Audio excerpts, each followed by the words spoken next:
Hi guys, we have the coffee. So, sorry about that. It's defending Elvis Presley. Fans want the truth. My name's Louis. I'm 57, a lifelong Elvis fan for over 50 years. And we are defending Elvis Presley, and we have Team Elvis with us. And together we are Elvis defenders.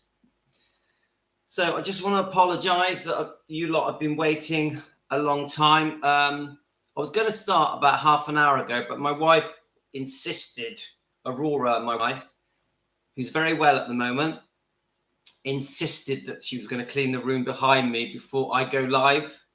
And so I was just a good boy and I waited.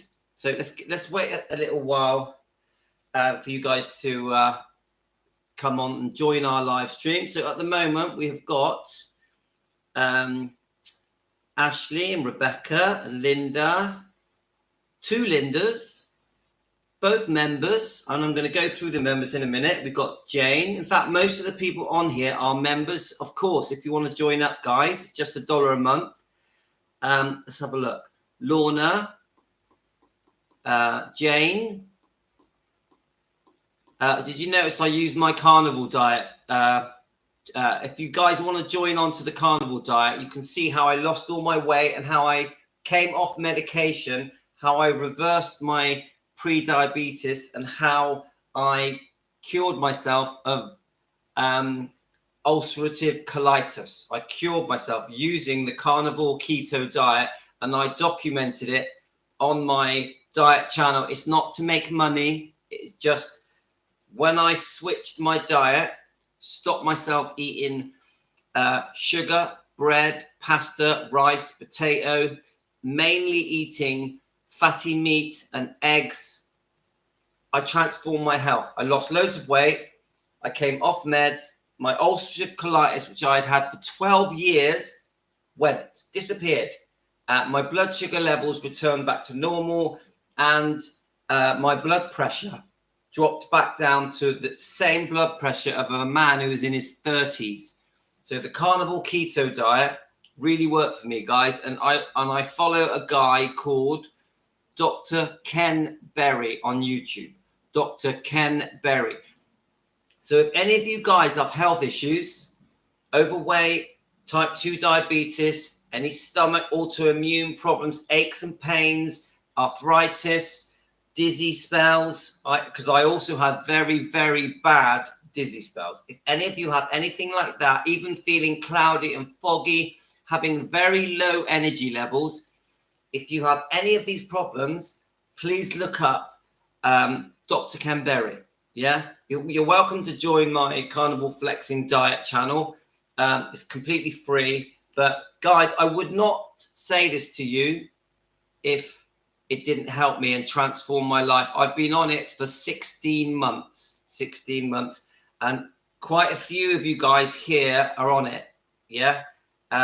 Tracy is a very well-known one that is on it. We have Carolyn, who's on it. We have James, who's on it. We have Deborah, who's on it.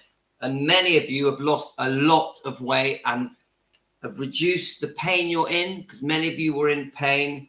And a lot of you have been helped by this diet. So I'm not here to talk about the diet. I just wanted to just throw that in, just because I had messaged you through my diet channel. So guys, Carnival Flexing Diet, go ahead, click on the link. It's on my links in my YouTube channel. Right, let's have a look what we've got here. Yeah, Ashley, just, there's no money involved. It's just, you just go on there and it will give you the history of how I started the diet, how I had a massive, massive belly. My face was fat. I was nearly 13 stone. I'm now 11 stone. And I was unwell and had no energy and very achy, very achy. This was only 16 months ago, and even shows you some pictures of how I looked 16 months ago. I'll tell you now, I look pregnant. I actually looked pregnant. That's not how I am now. Yeah. Right, let's have a look. There we are. Linda does it. And she's full of energy. It restores your energy. it makes you have energy levels like as if you were 20 years old. Remember, I'm 57. I am 57 years old. I was down on life. I felt sick. I couldn't even walk down the stairs properly. I was in so much achy pain in my joints. Yeah. All of that disappeared. All went because I gave up sugar, pasta, potato, rice, no breads. Yeah. No cereals, no Weetabix, no anything with wheat in it. Gave it up. I stopped. I went down to only eating twice a day. Only eating twice a day. No snacking. No sugar in tea. No fizzy drinks. It transformed my life. Transformed my life. Mainly eating fatty meat and eggs. Bit of salt. I still kept drinking tea and coffee. Tea and coffee is fine with no sugar. So anyway, we need to stop talking about that. Right. Ashley, trust me. Trust me, it worked. No one that has tried this diet has failed. No one. Eventually, you'll start speaking to the other people that were doing it, and you'll be amazed. Right. A lot of the things we're told around the world about what's good for us are incorrect. There is nothing wrong with eating cholesterol. Salt is not bad for you. I know this is shocking, guys. Look up Dr. Ken Berry. Look up Dr. Ken Berry. There's nothing wrong with meat. There's nothing wrong with eggs. There's nothing wrong with butter. It's all good for you. All good for you. But you have to look up Dr. Ken Berry. It's very important. He's on YouTube. And there are many scientists and doctors that have proved that this diet is very good for you. Very good for you. Even my wife has lost over a stone on this diet. Anyway, come on, let's talk about Elvis. Yes, Jane. Yes, twice a day. That's all you need. You don't need breakfast. You do not. Once you go on this diet, your energy levels do this. You feel like Superman. It takes about a week of stopping all the sugar-related foods, because sugar is extremely bad for you. Don't forget, bread turns to sugar. Pasta turns to sugar. Potato turns to sugar. Rice turns to sugar. All these things that are very bad for you are why you have no energy. You do not need to constantly binge and constantly snack to have energy. Tracy, there we go. And the reason I drink a butter coffee is because it stops me feeling hungry. Yeah. I whisk the coffee with a blender with the butter. It tastes gorgeous, but you must whisk it, otherwise it don't taste nice. Now, if you want to ask any questions about the carnivore diet, the keto diet, ask Tracy. Ask Tracy. She is an expert on it. Right. You don't need breakfast. You just need a small egg and bacon. This is what I have. Egg and bacon for lunch at around 1:30 p.m. I don't have anything else. Then at 6:30, I have pork chops, lamb chops, steak, eggs. That's what I eat. I only drink water or tea or coffee. Salt is good. Butter is good. Yeah. A bit of mayonnaise is okay. A few little sauces. It's not the end of the world to have a bit of sauce just to make it. And I tell you now, guys, only twice a day eating, which means you basically get a 16 to 18 hour fast through the night, and you'll be amazed. You will be amazed. Right, let me just put some more hot water in my coffee.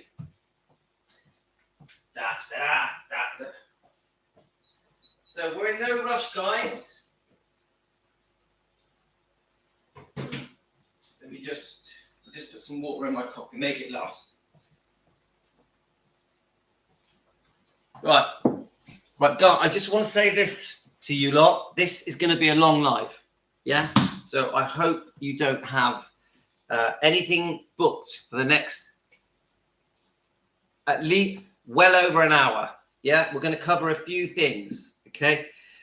I just want to say a couple of things before we start. I want to thank the new members, because I keep forgetting. Now, a lot of you here are members, yeah? Now, I definitely am trying to build up the members. I've got plans so we can do things with members, yeah? I just want to say who the new people are. Let's have a look.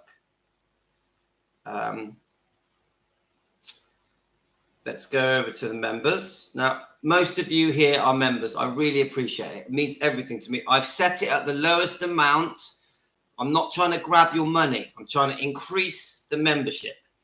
You becoming members makes me feel that you appreciate what I'm doing, and it makes me feel like you're saying thank you. Yeah? Because I do put a lot of time into these videos. They're literally taking me 5-6 hours a day because I prepare. The videos are lasting I'm averaging about 3 to 4 hours a day with the live streams, but it takes me a few hours preparing to do these. Now, don't get me wrong, guys. I love it. Please, all of you, do not for a second think that I feel like I'm forced to do this. I love it. This is my passion. You guys are my family. I really mean that. You guys are my friends. I look forward to waking up every day and being with you guys. Okay, so never think that I'm being forced. But do I like a little thank you? Of course I do. Do I like you guys becoming members? Of course I do. Do I love it when you guys buy me a coffee? Yeah. You guys lately have been buying me coffees. I don't know if you've heard of supers. Some of you have been sending me supers. Only a couple of dollars. I really appreciate it. Any of you guys that buy me a coffee, I'll just put my email address, or send me a super.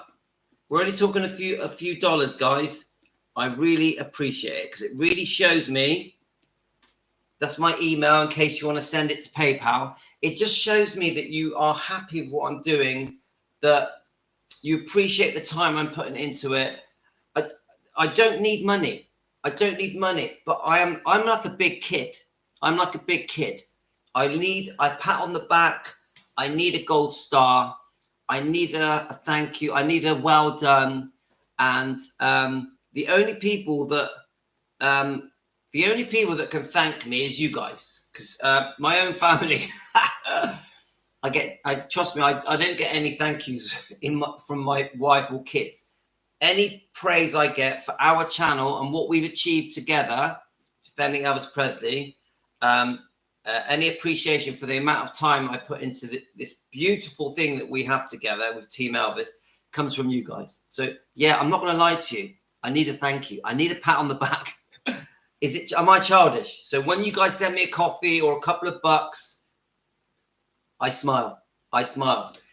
So let me just say who the new members are. So the latest members, but I'm going to read. So we've got Andrew Morenning. Andrew, thank you for becoming a member. We have Lorna Brown. Is Lorna on? Lorna, are you there? And we have Linda. We have Elvis and Lisa Marie, which is Kate. Is Kate on? Many of you will watch this later. I know it's the middle of the night in America. We have a lot of you now in Australia, Canada, and the UK. Thank you so much. Many of you will watch this later. Yeah. So good morning to you. If you're just getting up, good morning. Get yourself a coffee or a tea. Oh, you can't beat a coffee in the morning. Oh, I love my first coffee. Now, I'm going to very quickly run through the members. Like my brother's a member. Andreas, I'm a twin. We're 57, guys. Many people don't believe I'm 57. I am 57. I was born July the 10th, 1967. July the 10th, 1967. And I am a Cancerian. Yeah. So we have Tracy Webb was our first member. Tracy, that was 5 months ago. Oh, that tells me we've been going for 5 months. I didn't know that. I thought it was 4 months. So we've been going for 5 months, guys. Eileen Hellaby, Stacey Hastart, Philomena Barbaro. Philomena, thank you for sending me a coffee. Thank you so much. We have Wicked Felina. We have Robin Gavid, Kathy Smith, Sue Shannon, Rosalind Finney sent me a coffee. Thank you. Tonya, she sent me a coffee. We've got Cherie, Colleen, Louise, Christine Kingston, Carolyn, who's on the carnivore diet. We've got Lily, Ramos, Faye Simon, Drew, we've got Linda Cudden, Jean Newbeck, Jane Trinell, Deborah Diggs, Hidden Minds bought me a coffee yesterday. Thank you very much, Hidden Minds. Even Rare Elvis Photos, the massive Elvis defending YouTube channel, Rare Elvis Photos, he bought me a coffee.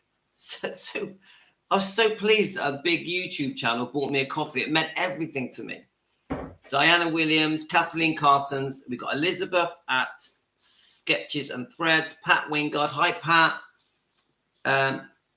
Quite a few of you here have bought me a coffee. I'm so grateful. So grateful. We've got Jane, the Becks. We've got Tina Weltner, Snowbird. We have Margaret Taylor. We have Dorothy McCluckling. Elaine has bought me a lovely coffee. Richie Boy. James McCarthy. James bought me a coffee the other day. Then we got CKC Design, which is Chrissa, which is a beautiful name, by the way. We've got Nicola. We know about Nicola. She's very famous for meeting Elvis, and she has an amazing Facebook page. Mrs. G, which is Ashley. Then we've got Michelle Arundel, Rebecca Smith.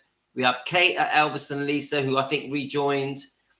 Linda rejoined, Lorna, and back to Andrew Morenin. It's a bit long-winded for you guys, but I really appreciate it. I really appreciate you becoming members. It means everything to me. Right. So, anyway, so I really want to thank anyone that has bought me a coffee. I really, really appreciate it. Right. Now, I did warn you earlier, guys. It's going to be Emily. Are you not on this, Emily? Let me just check. Emily. Hi, Emily. Are you okay? Emily, do you have a different name on this? I'll double check it. Let's have a look. Oh, I know Emily bought me a coffee. Yes, I know you did. Oh, Emily, thank you so much. Thank you so much. Sorry, I got confused. Emily, I send you love. You know I really appreciate it. Really appreciate it. Thank you so much. Right. I'm going to go through your messages.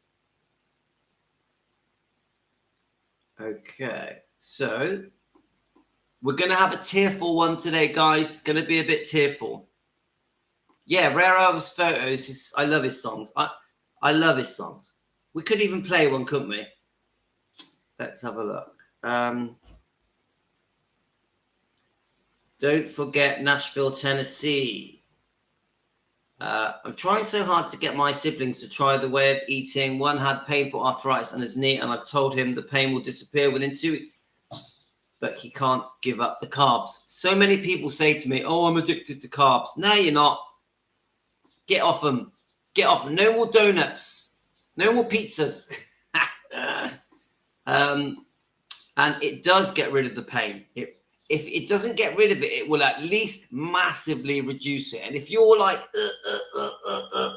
walking down the stairs like it'll stop that. Look at me. I'm 57. Look at me, guys. Look. I go running. I weightlift. I'm 57. Look at my energy levels. Where does it come from? I only eat twice a day. I only eat meat and eggs. Where's my energy coming from? I had my blood pressure done 2 weeks ago. It's 114 over. It used to be 142 over. My blood pressure is lower than my wife's. My wife's 41. Anyway, let's not talk about diet. We're here to talk about Elvis and Lisa and Riley and Finley and Harper. Right. I'm just quickly scanning through. I need to find a way to send you something. I still can't use PayPal. No clue. Oh, in fact, Linda, it's okay. You just sign up to PayPal. You'll suss it. Click on the, what's the word? What's the thing they're all using? Click on the supers. There'll be a little button that says supers, and it will take you through. It will take you through what to do. Supers. You send me a super. Yeah. Right. Let's have a look. I haven't ate veggies in almost 5 years. No medical issues. I'm 60. Now, I'll be honest with you guys. I will have a bit of veg. I'll have a salad, a small one. I will have a tiny bit of fruit. I am not 100% just meat and eggs. I will have a little salad. I will have a piece of fruit. I'll have a tangerine or a plum and some nuts. I'll even have a tiny bit of honey. It's okay. Keto allows you to have a few other bits. It's okay. Look up keto. Carnivore is too strict for many people. So you start with keto, then you move over to carnivore. Right, let's have a look. Right, I'm used to that, Louis. Half the day is 12 hours is good for your digestion system, and I can rest. And yes, correct, Gio. Your body needs to rest. Don't forget, most of the fasting is done through the night. You're asleep. When you're fasting, you're asleep. Let's have a look. The problem with a lot of the fruits, so Linda's mentioned something, it's full of sugar. That's the problem. Too much sugar, too much fruit isn't good for you because it's got too much sugar in it. Orange juice is not good for you. It's full of sugar. Orange juice is as bad for you as Coke. So reduce the orange juice. Let's have a look. Let me just carry on going through these messages. Emily, yes, I whisk the butter in, into my coffee, butter is good for you. Get rid of margarine. Margarine is bad for you. It's poison. Vegetable oils are bad for you. They're poison. Seed oil are bad for you. They're poison. Cook in animal fats. Cook in the fat that comes out of your meats. The fat in your meats is very, very good for you. Very, very good for you. Cook in butter. Cook in olive oil, in avocado oil, in coconut oil. Do not use vegetable oil. It's poison. Right, let's have a look. Yes, you just get a little blender and it makes it all nice and creamy. Sometimes I will add a bit of cream. You're allowed cheese. Cheese is okay. Cottage cheese, cream, it's okay. It's okay. I make a lot of omelets, prawn omelets, cheese omelets. Right, I used to sleep most of the day through depression. Now I'm up first thing. I'm full of energy. My mental health has improved so much. Linda, yes.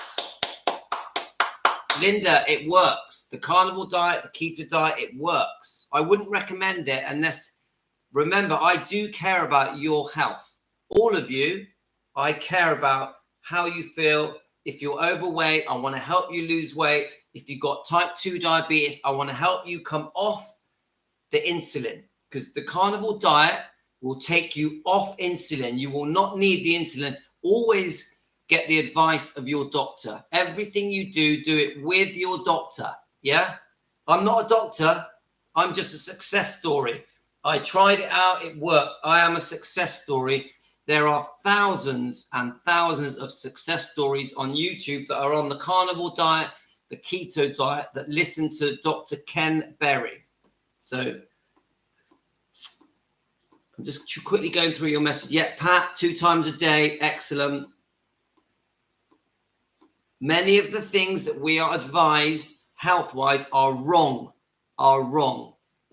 People think binging on fruit is good for them. It's not. Binging on fruit can cause fatty liver. Too much fruit is fattening.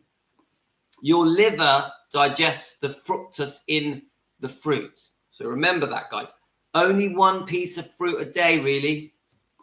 Keep your vegetables to a minimum. You want mostly fatty meat and eggs. Mostly. 90%.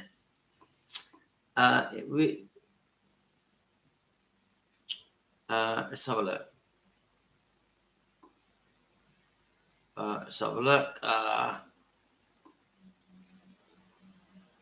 Okay, I'm just quickly checking, and we're going to get onto the topic in a minute.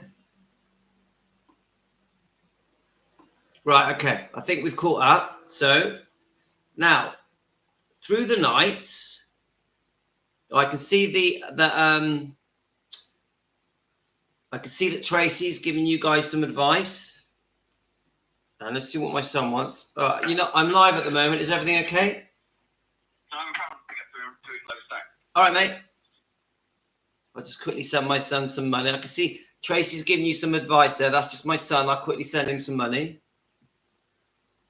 Pat, too much fruit is not good for you. It's very fattening. Keep the fruit. It's okay to have some strawberries, some blackberries, but fruit is not, too much fruit is not good for you. Just keep it very minimal. Let me just send my son some money. Now, Carolyn is on the diet. She has had a massive success. Carolyn, tell them how much weight you've lost. Tell them about your success. I'm just going to quickly send my son some money. Just so you know that I'm not lying, guys. You've got people that are doing it and it's working. Right. Just send my son some money. My son's at college. He's doing a business course. And he's only just started it. He's 16 years old. His name is Rio. Okay, right. I've sent him some money. Let's have a look.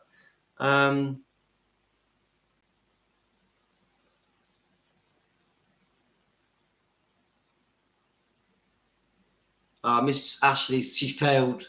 Do you know what? My daughter, she's just turned 18. She's failed her driving test 3 times. She's a beautiful girl. She works with children. She's got a really good job with children. And she failed 3 times. She's having a bit of heartbreak at the moment as well. So she's not having the best month, but she'll be fine. She's stunning. Very smart, beautiful girl. Her name is Talia. Right. Okay. Right. We've covered. Right. So we're now. Someone sent me a video that's quite emotional. I'm going to play that. Then we're going to talk about Lisa Marie, Riley, Finley and Harper. We're going to talk about quite a sad thing of Lisa Marie expressing her views on the horrible way that Benjamin passed away. So we're going to get a bit tearful, guys.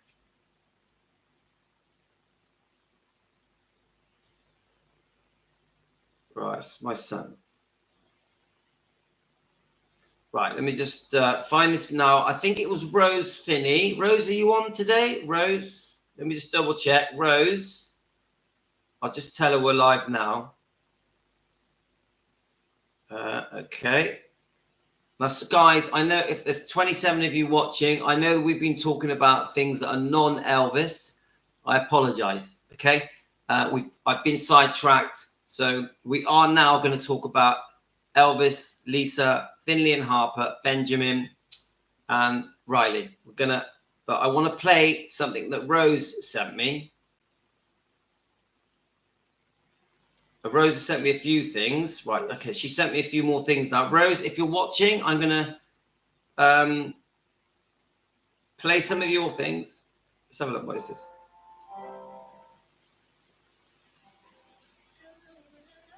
Let's have a look.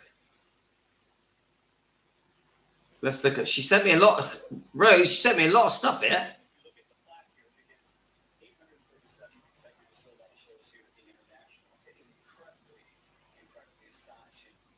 Okay, hang on.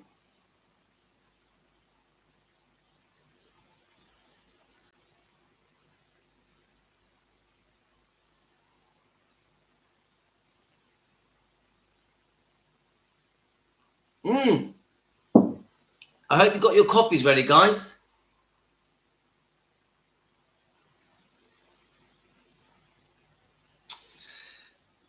Yeah, the conspiracy theories about Elvis, come on. He's not alive. He's not alive, let's face it. I have saved Elvis and Lisa stuff for a few years. I bet I have so old stuff for you, Louis. Oh, anything you've got, post it. Post it on. Now, remember, we have Defending Elvis Presley Facebook page. Please join it. We also, on that page, have a chat that's 24 hours a day. Please join the chat. So please join Defending Elvis Presley Facebook page. You will love it. The chat is amazing. Yeah, we got the coffee. Vibex is here. Hi, Vibex. Hi, Finola. Finola, all of you, thanks for the coffees. Keep them coming, guys. Right. Let's have a look. So let's go back to Rose. I was just quickly clicking on the thing. She sent me like 5 things in a row. Oh, it's mainly songs. I can't play the songs, but Rose. Now Rose sent me one very touching.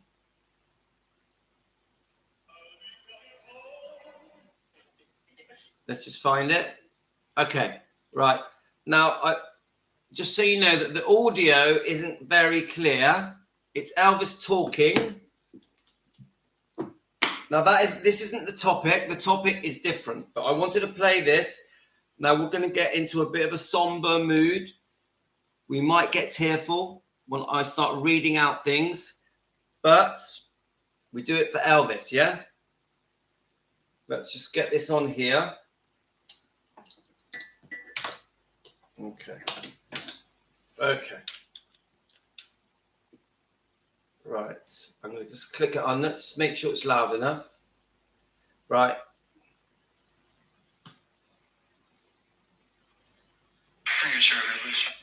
Now, listen carefully because the second half is hard to listen. It's hard to hear. Okay? Just stomach for a second, please. Bring your chair over, please, Sean. I'd like to tell you just a little story. To make it brief. I'll tell you a little story.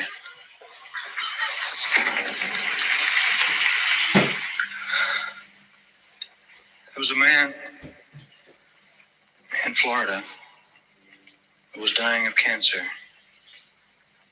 And he was in a coma. He had been in a coma for 3 days. And his wife was sitting right by his side.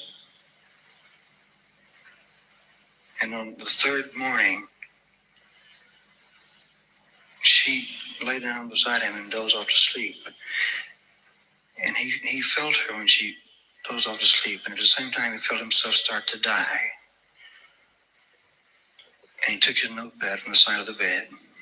And he wrote, softly, as I leave you, long before your arms can beg me stay, for one more hour, for one more day.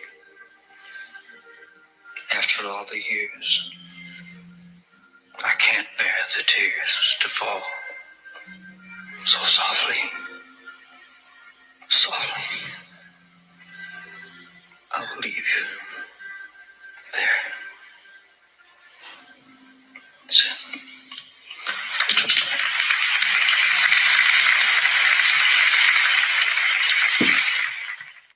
Listen to me for a second, please. So, very, very, very touching that. Very touching. But, we love listening to his voice, don't we? Yeah. Beautiful, sexy voice. That's right. So, I've had quite a few things sent to me through the night. I want to, from all different people. Lorraine Roberts has sent me a lot of stuff. Lorraine, thank you so much, Lorraine. I do, guys. If you're sending me things and I'm not acknowledging that you've sent it me, I'm sorry. Yeah, but I get sent a lot of things. Obviously, Rose Finney sends me a lot of things as well. Let's have a look. Susie McCoy sends me a lot of things. Thank you to all of you that send me things. I do my best to try and read them, watch them, listen to them. I get so many things. I get flustered. Sometimes it just gets overwhelming sometimes. So if I forget to say thank you, or if I've not got round to watching it, I apologize, but I really do try to. Yeah. Okay. Now let's start going through these things. Let's go back a bit. So I've had things sent to me about Priscilla. Right. Okay. Now the other. Oh yeah. Someone sent me. Chrissy sent me a video from Spotlight Spy. I've already watched it. Now Chrissy is what your dad called you, but I call you Chrissy. Your real name's Chrissa. That's CKC Design. I do want to go over the Spotlight Spy video that you sent me that is to do with the timeline of poor Lisa Marie, how she passed. Also, many, many other things are in this Spotlight Spy video. Now, guys, I highly recommend Spotlight Spy, yeah? Please subscribe to Spotlight Spy. It's amazing. Unfortunately, the woman doesn't make videos at the moment. She stopped, but I want to go through a lot of her videos and review them. So Chrissy, thank you for the email, because you emailed me direct. I have watched it, and I do want to make a video and review that video. I might do it later today. I'm not sure, but at the moment, we're going to go through a few different videos with Priscilla, with Lisa Marie. I've got 3 different ones. I want to go through them first. Yeah. So now, one that was very upsetting. My brother's messaged me. One that was very upsetting. Let's have a look. Well, I think Lorraine Roberts had this on her Facebook page. Let's just find it a minute. Where are we? Now, let's just see if it's on Lorraine Roberts. Are you awake? Lorraine is in Australia. Let's see if we can find it. All right. Some of you call her Chapel. Yeah. Now, let's just dig it up. Let's just find it. Okay. We're in no rush. It's okay, guys. We're going to get there. Right. There we go. Let's just listen.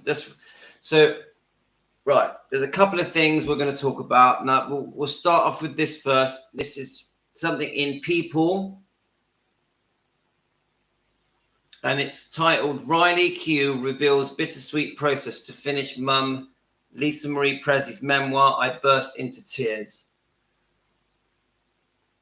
Now, just so you know, I am going to carry on doing the part 4 of Barbara Walters' interview with Priscilla. I feel that we have to do it. And not just that interview, I'm going to start digging out the other Priscilla interviews with Larry King and other interviewers.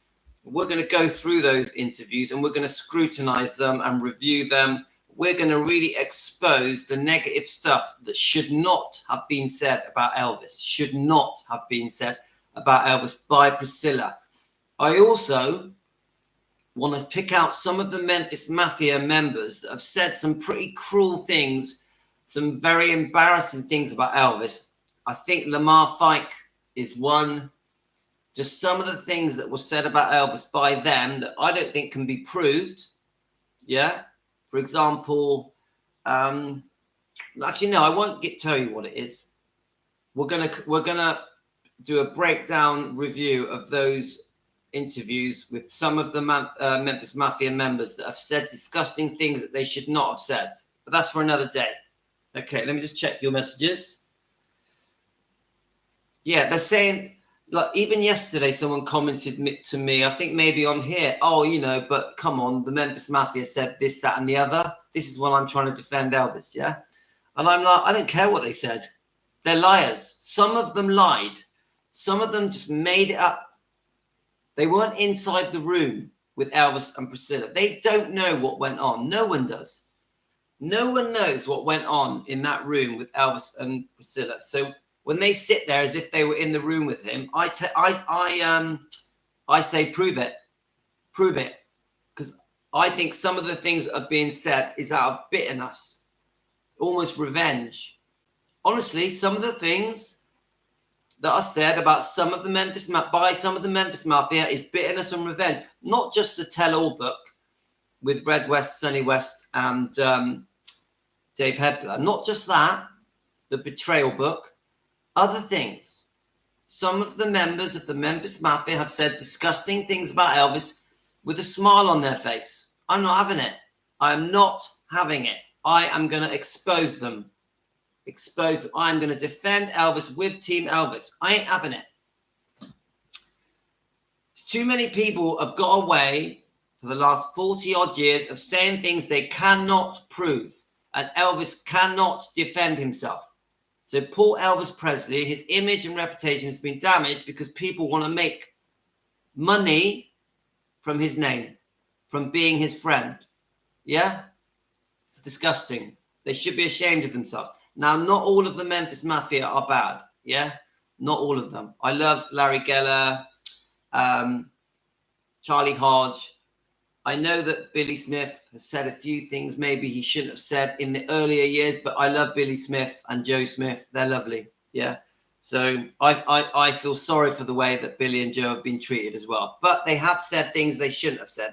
Billy has in his earlier years. So it isn't straightforward. Now, don't think I'm against Billy. I really like Billy. Yeah. Right.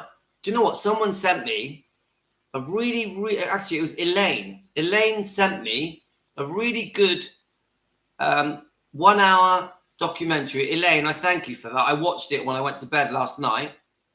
A 1 hour documentary, and it had Todd Slaughter in it, the original British fan club president, who was every year taking a group of British fans to America. This is in 1979, 1980, yeah. And it was a British interview. It was really, really good. I'll tell you what, I'll post it on the Defending Elvis Presley. Let me see if I can get it up. I'm not going to play it. I'm going to just show you the link. Elaine, are you there, Elaine? I know Elaine's very busy today. It was brilliant. I watched it. It had Todd Slaughter. You know Todd Slaughter, the guy who was one of the last people to be filmed with Elvis Presley just before he passed away, 2 weeks before he passed away. I tell you what, I really enjoyed it, Elaine. Really enjoyed it. Let's have a look. Let me see if it's here. Yeah, there we are. It's called Elvis, He Touched Their Lives. Yeah? I don't know if you can see that. Yeah, you can't really see it. I'll just so you know, so you can find it. The person who posted it is AJGHERTS2. I repeat it in case you're at home, you want to do it. AJGHERTS2. So Hertz. It might, but I tell you what, it's got Todd Slaughter in it, who to me is the original Elvis defender. He is the guy that was going over, meeting Colonel Tom Parker and Vernon and doing British tours of Gracelands. And it shows them going over on the aeroplane, interviewing the British Elvis fans, you know, in 1980, I think it was. And it shows them, I think they were on 7 coaches of British tourists, which is just amazing that he did that. Yeah. I just find that phenomenal that Todd Slaughter arranged these tours. He's the head of the British fan club. Yeah. And then it shows them visiting the graves. It shows them visiting Memphis. It shows them visiting Gracelands. Just brilliant. Brilliant. I loved it. Absolutely loved it. Highly recommend it. And what I'll do, I'll quickly show you a quick. Let's see if we can get Todd Slaughter in. I'll show you the introduction. Obviously, the interviewer, I forgot his name now. He's so famous. Tell me his name. I'll show you his picture. Now, one of the things I loved in it, yeah, was it's a very, very rare interview of Ginger Alden. Very rare. I've never seen this interview with Ginger Alden. Hang on, I'm going to... You know what? Now we're talking about it, I think I may just show you a bit of the interview because it was just too good. Now, tell me this guy's name again. I'll play it. You tell me his name because I've forgotten his name. Ugh. Now, let me just check the info. See if it says his name. No, it doesn't. Right, let me just check it. And, Yorkshire Television were fascinated. And the reason... Oh, is it David Frost? Is it David Frost? Let me just show you a little clip. I love David Frost. I'm just going to show you now. Guys, watch this. Especially if you are from England, you're going to like this as well. Now, remember, this is Todd Slaughter, who was running the biggest British fan club. Yeah. the original Elvis defender. He has always defended Elvis Presley for the last 40 odd years. We have emailed each other. He said he fully supports defending Elvis Presley. I bought his books. While I play this, I'll get the books and show you them.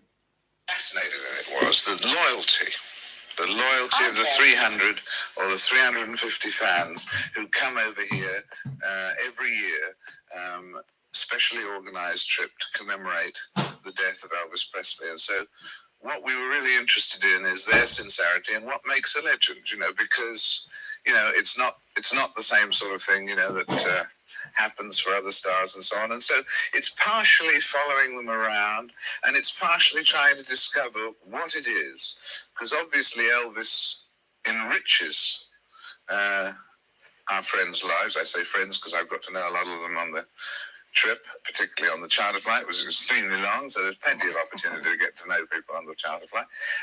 But really is to what makes a legend, what is about Elvis, dead for 3 years, that enriches people's lives. Have you come to any conclusions yet? David, you must know in Memphis. Stay tuned for this. But, yeah. No, I haven't come to any conclusions yet. But one of the things that's interesting, actually, that people were saying last night at the party was that everybody says he had this ability always, which I guess is a quality that's shared by some politicians too, but I mean, he had the ability to make whoever he was talking to think there was no one else in the room, even when there were 12,000 people. So it's an interesting study in legends,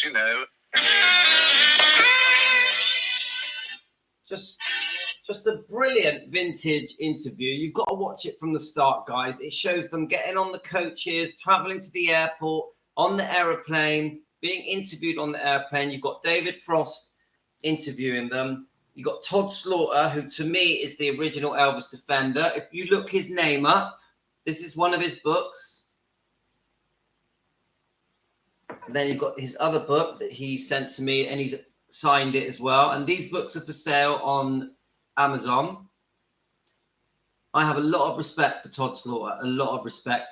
And he has a friend called Colin Paul. Look him up on YouTube, Colin Paul, who's an amazing Elvis entertainer who does loads of shows with Mindy Miller, and has done some great work with Todd Slaughter answering questions concerning Elvis and Vernon and Colonel Tom Parker. They did the original tours around Graceland before Priscilla Presley ever even thought about it. They did the original tours. The tours were not Priscilla's idea. Todd Slaughter with Colonel Tom Parker and Vernon and Memphis City, and a guy called Morgan Maxfield, who died in an aeroplane crash, who was engaged. Seriously, guys, engaged to Priscilla Presley. Morgan Maxfield. Look him up.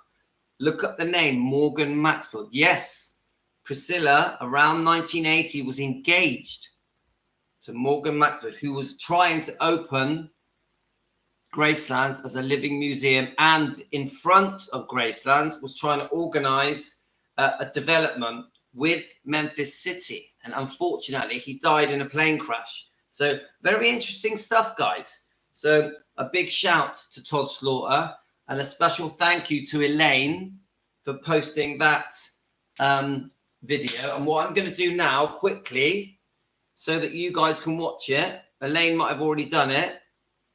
I'm going to share that. I'm going to try to share it. Let's have a look, see if we can do it, to our Facebook page, Defending Elvis Presley. So I've just done the link now. Let's go to Defending Elvis Presley. Defending Elvis Presley is a brilliant Facebook page. Right, so I've just posted it on the link. You can go and watch that, guys. Brilliant. Elaine, thank you so much. Thank you. Excellent. Loved it. I was going to have an early night last night. Ended up watching that for an hour before I fell asleep. Loved it. That was a real treat for me, especially being from England, being born in England, because I was born here, even though both my parents are from Cyprus. Both my parents are from Limassol and Paphos. But I was born in Weston-super-Mare. Right, I'm near Bristol. I'm near Wales. Okay, let's have a look. Okay, right. Let's start. Let's go back to. Oh yeah, that's what I was going to do. No. Actually, I'll go back. I wanted to show you the Ginger Alden interview. Let me get to it because I was really surprised. Why do people worship him 3 years after he's dead now? It's a rather sad life. Right, you ready? There's a bit of. Actually, I'll go back a little bit further because. He enjoyed his success. He liked being who he was. You're wearing. Right, here we are. Then it will go on forever. Do you know what? I'm gonna. And I mean millions and. I want you guys to watch a bit of this because I just think it's too important. So I may slightly change our live stream today to cover some of this. So we can thank Elaine for that because I think it's important that you see some of the things in this. Right, you ready?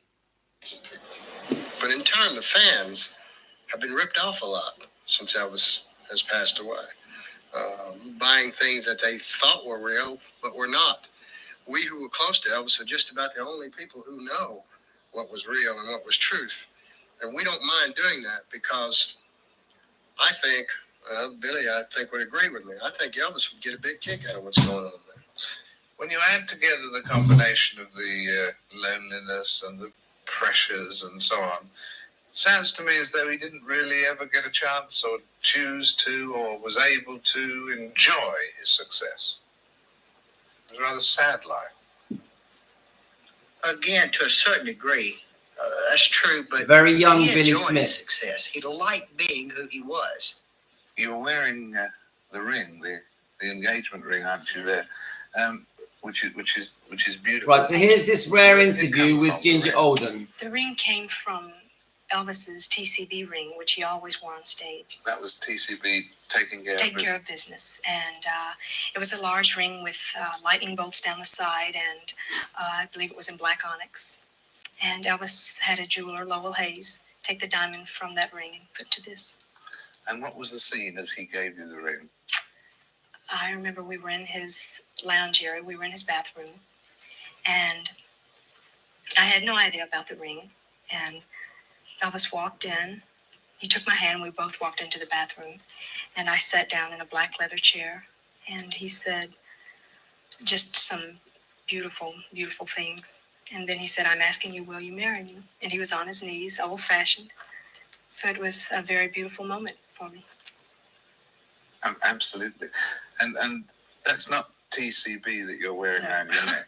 That's TLC. And she's beautiful. She's And that's stunning. That stands for tender love and care. My personal feelings, I think there were a lot of people around Elvis that should never have been around him. And I don't think they really enjoyed working for Elvis, because I think when they were asked to do things, I know for myself, asking them to do things, they would roll their eyes like, "Oh, gee, I have to do this again," or like go have someone to make his food or something like that. And I think so many of the people that were around Elvis kept him away from reality quite a bit by always saying, "Okay, you can have your way here," and always being afraid to say no to him. And I think he lived a little out of touch of reality. One of the things that he said to me that always stayed in my mind was, he said, "I'm not that street out there. If you cut me, I bleed," because the street was named Elvis Presley Boulevard. And I think he wanted people to look at him. I don't think Elvis could quite comprehend what he had done and who he was. And I think he wanted people to be able to just sit and talk to him. Yet he liked to control the conversation a lot of times. And all of that attention all those years, there's no way, I don't think anyone else could have controlled the attention in a room. But I just really think that he always kind of wanted that attention on himself. I just think Elvis had a very special aura or mystical attraction about him that is really hard to explain. I agree with that. Was it religious or? I think so. I personally feel, I think Elvis was, I think God chose Elvis as a very special person and gave him a beautiful voice in which to make people happy, and that's what he did. Beautiful, I beautiful wanted words. everything to be so right when we did get married. I wanted to sort things out ahead of time, and sometimes our small disagreements were blown up. One person would hear it and they would blow it up as, gee, she's upset and she said no to him. I think I was one of the few that did say no, and Elvis was so used to all of these years being, I think so many people were afraid to lose their job by saying no to him. And, like when Elvis was watching a TV program, and most of the things Elvis said were funny and you would laugh, but sometimes he would mention something and it wasn't really funny, and when he laughed, the whole room laughed. And then when he quit, everyone quit. And I just thought that was kind of sad.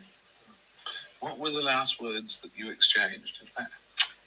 As best I recall, I remember I told Elvis, well, don't fall asleep, when he went into the bathroom.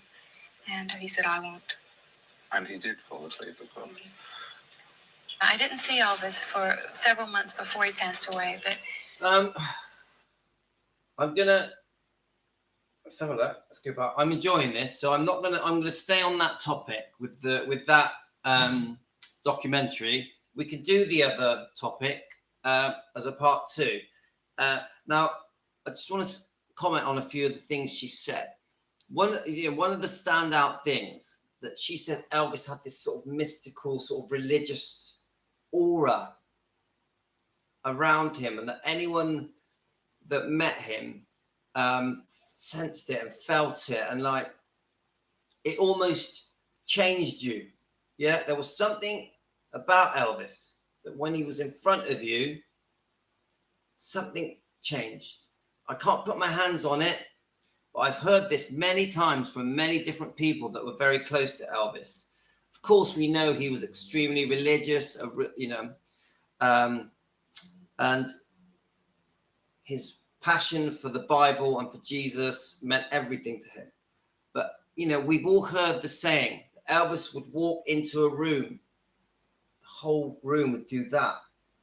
Even if they didn't see him walk in, they felt a change in the room, in the atmosphere of the room. I can't describe what they mean because I wasn't there, but I know that I've heard it said again and again. Yes, charismatic. There's probably even other words that will describe this electric energy, that this way that he had. Maybe he wasn't even aware of it. Yeah? Like Ginger just said then that Elvis didn't really understand just how famous, just how much of an impact he was having on the world. Yeah? Maybe he wasn't fully in tune with just who he was. Yeah? You can imagine the pressure that Elvis was under. Now, that Ginger Alden interview is one of my favorite. She's stunning. She's beautiful. I've never seen that interview. I've heard her say similar things in other interviews that she did around the same time. Yeah. But that one there is it David Frost, I think? I've never seen that interview. Have any of you seen that interview? Can I ask you? Because that interview is sort of tucked away inside that great British documentary that David Frost recorded. I've literally never seen that ever, even though it's been around since 1980. So some of you have already seen it. Now, I've seen a very similar interview, but not that one. And then she even describes her last words. I think she said to him, don't fall asleep. Yeah. And just, I love how she portrays him. I love the positive way that she talks about Elvis, how she describes him from her point of view. Yeah. Just beautiful. Yeah. I'm just so glad that Elaine sent me this. One of my favorite things that I've ever been sent. So I think because of that, we're going to carry on covering some parts of this, and then we'll go back and we'll do a part 2, which was going to be, I'm going to do a section on Lisa Marie, Benjamin passing away, Finley and Harper, and it's a much sadder live stream that is going to be. And I also do want to cover Chris's Spotlight Spy video that she sent me, which I've already watched. I think it's important that we go through that. That has a lot to do with Lisa Marie. I'm trying to do more stuff that includes Lisa Marie, Benjamin, and Finley and Harper, because I think to defend Elvis properly, we have to defend Riley Keough, Finley and Harper, and Lisa Marie. I really believe that. And someone, let me just see if I can find it. Someone, no, I don't want to move the phone, but one of you guys, I think it was Luann. Luann, are you on? David Lohman, thank you. So it was taken from a documentary in 1980, Fans Go Grassland. Thank you for that, David. I think it was Luann said to me that she said something specific to me in a comment. It's only a short comment, and I wanted to show you it. She said something like, the reason we defend Finley and Harper and Riley was because they shouldn't have to feel embarrassed about the negative things that are said about Elvis. That really struck a nerve with me. Now, I've already mentioned it before about they need to be proud of the stuff that is being put out there on social media, that is being put out there on the terrible documentaries, biographies, films, TV dramas, magazine write-ups, obviously TikTok, Instagram, Facebook, Netflix. Now, many of you will probably think, oh, well, of course they're proud of Elvis. Yeah, their grandfather. Of course they're proud of Lisa Marie, their mother. Of course they're proud. But I say this, even if it's not my business, I want them to be proud that we, defending Elvis Presley, are doing everything we can together, Team Elvis, to make them more proud. I want them to think, some people may say it's none of our business. Maybe even Finley and Harper and Riley may say it's none of our business. I don't think so. I think, this is only my opinion, I think if Finley and Harper and Riley knew, and Elvis and Lisa Marie knew the way we every day come together to defend Elvis, to clear up all the negative rubbish that has been said about him for many years, from many people, including Priscilla, in my opinion, I think they'd be chuffed to bits. I think they would thank us. They probably don't even know we exist. Now, Luann's comment, was it Luann or Linda? I can't remember. Put me right in a comment, please. I think that me with Team Elvis every day, scrutinizing interviews like the Barbara Walters interview, that we literally every few seconds, Priscilla Presley is saying negative things about Elvis, and the whole world believed it. Barbara Walters, every few seconds, portraying Elvis in a very bad light. Barbara Walters is really guilty of doing some serious damage to Elvis's image and reputation. I think us scrutinizing that video, and we're only about 10 minutes into it. There's another 30 to 40 minutes more to review.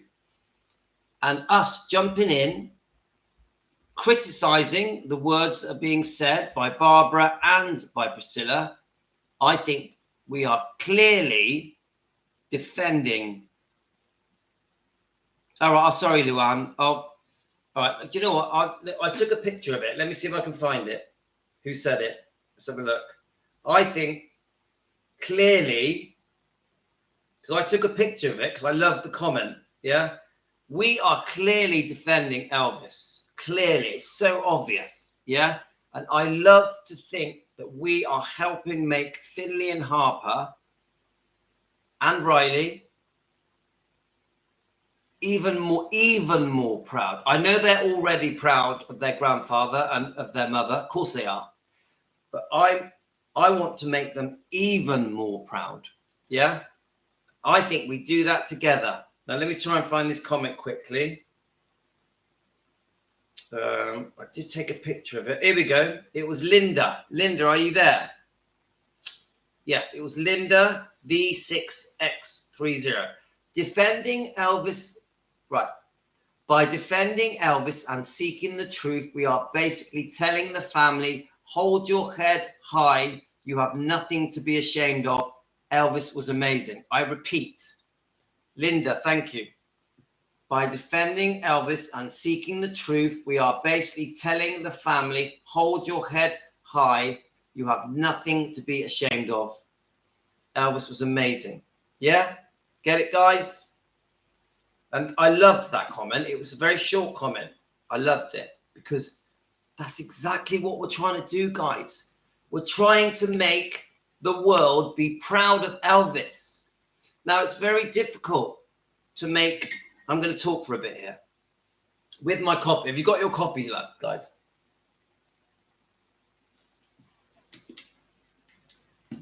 Now, thanks for the Bex.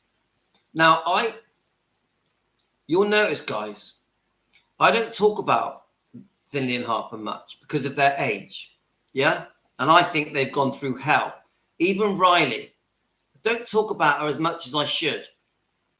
Now, I love talking about Lisa Marie because I feel more of a connection with her because we watched her grow up, didn't we? Let's face it. We grew up with Lisa. And it's Elvis's daughter. Now, I do feel slightly detached from Riley and from Finley and Harper, but I'll tell you why, because I haven't familiarized myself properly with what they've gone through. Now, you think about this, guys. Riley has gone through hell. Now, I think there's a comment here. I'll see if I can find it. Riley has gone through hell.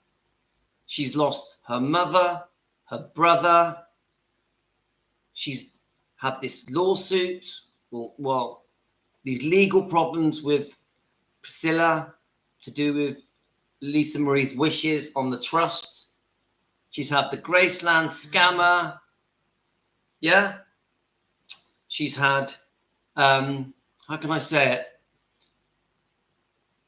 She's basic. Now, remember, Riley isn't a businesswoman. All of a sudden, her whole world has changed. There's some beautiful footage. Someone sent me their last picture together. Their last picture together that was taken by a fan. Yeah, it's a beautiful picture. Let me just see if I took a picture of it. Hang on. No, let me just... is that Philomena? Have you just bought me a coffee? Philomena, thank you for buying me a coffee. You know I love you. So kind. Anyway, I carry on. So let me just see if it's here.